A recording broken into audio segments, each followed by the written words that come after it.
Sorry about my illiteration due to the uneducation of my plantation. My name is Clayton Holbert, 86 years old. I am an ex-slave. I am 86 years old. I was born and raised in Lynn County, Tennessee. My master's name was Ples Holbert. My master had a fairly large plantation. He had, I imagine, around 100 slaves. I was working in the fields during the wind-up of the Civil War. That was hard, damn. They had a man in the field to teach the small boys to work, and I was one of the boys. I was learning to plant corn, etc.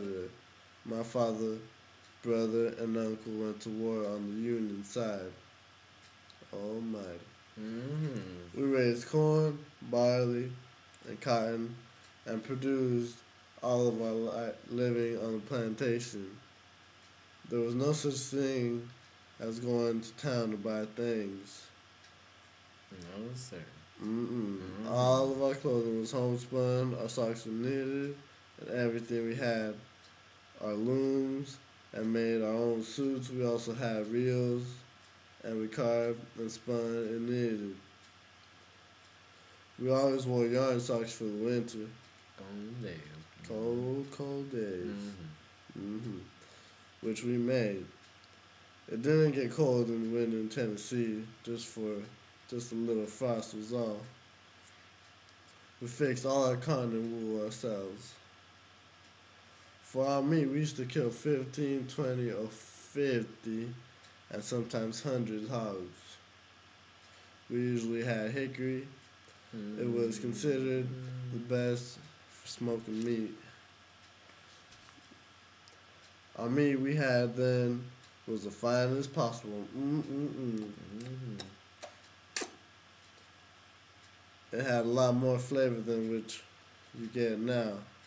If a person ran out of meat, he would go over to the neighbor's house and borrow or buy meat. We didn't think about going to town. When we wanted fresh meat or some of the neighbors, we would kill a hog or sheep, and we would divide this.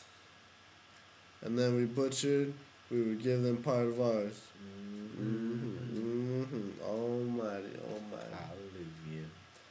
People were friendly than they are now. They have most lost respect for each other.